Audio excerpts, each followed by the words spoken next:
joining us here today.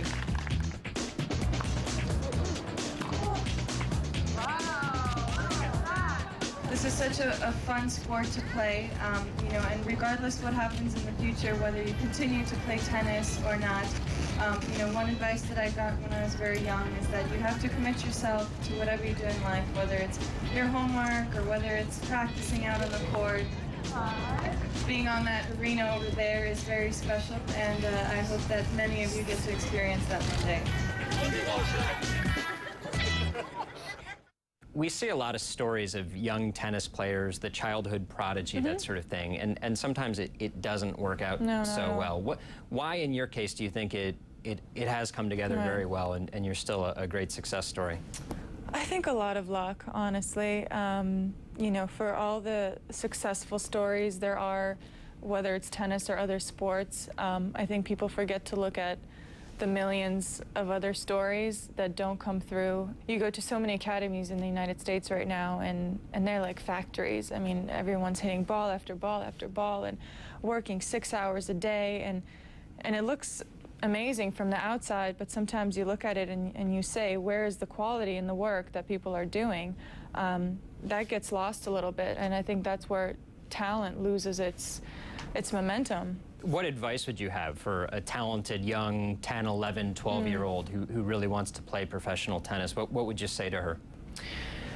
I think at that point, when someone wants something so much, there's not a lot that you're going to tell them which will maybe stop them, or if you feel like they don't have enough potential.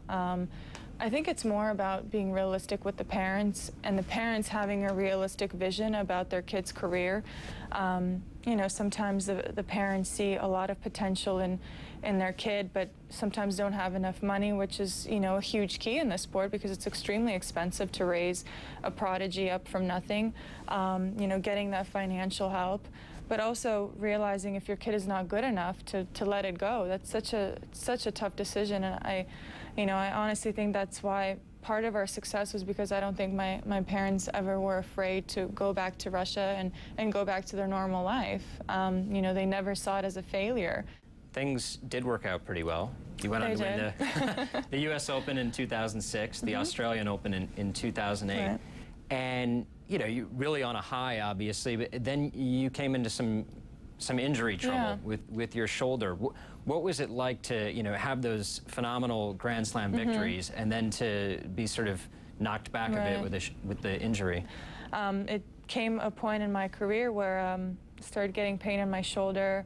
I was unfortunately misdiagnosed, and then played with the pain for maybe 5-6 months, where I probably shouldn't have. I made it worse. I got a tear, had to do surgery, and it took a year, you know, without playing for me to come back.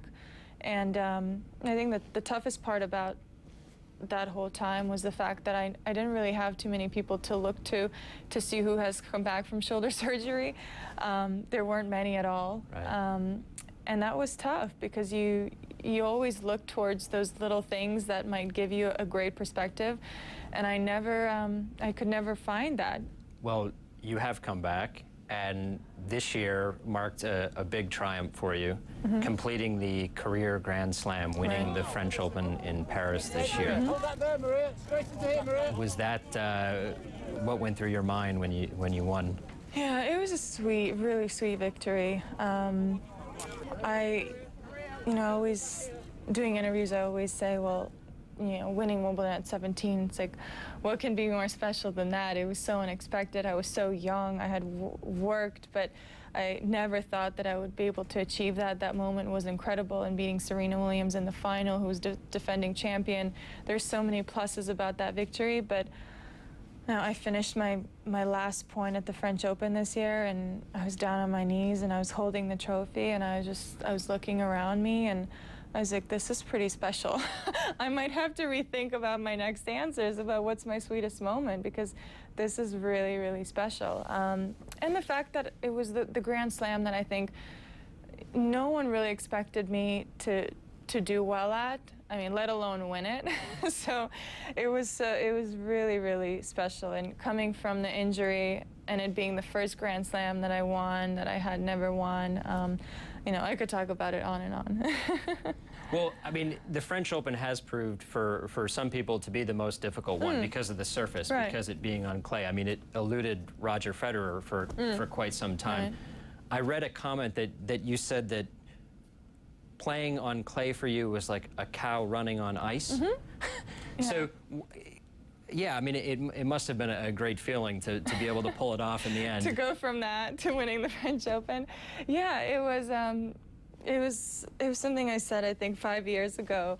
I had a tough match. I don't know if I won it or lost it, and they asked me about moving on clay, and I was like, you know what, sometimes I just feel like a cow on ice.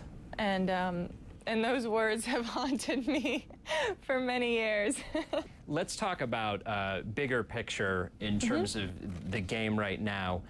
On the men's side, for quite some time, there's been that sort of top four Right. between Federer, Nadal, Djokovic, Right. and Murray. On the women's side, it's been a bit different. It seems that there's a different number one every few weeks, every Right. few months. Do you think that that is hurting the women's game in any way? Well, I think what the men have is, I don't know when you're going to see that again. It's a pretty special time for men's tennis, that's for sure. The level and the quality of the tennis that the top four are playing on a week in, week out basis it's incredible. And that's something that we're going to look at 10, 20 years from now, and we're going to be saying, well, this happened. And I think in a way we're taking it for granted. In the women's tennis, there's certainly more opportunities. There's more opportunities to win Grand Slams and to get to number one. If that's a good thing, if you're comparing it to the men, it's tough to compare, definitely. But I'd say the quality of the tennis, when you look at my matches maybe 4 or 5 years ago, I would go into a tournament and I would say I'd get there a couple days before and treat the first rounds as my practice days. Now that's not happening. You have to go to the tournament and you have to be ready to play a pretty solid opponent. It's a much more physical sport than it has been. Interesting.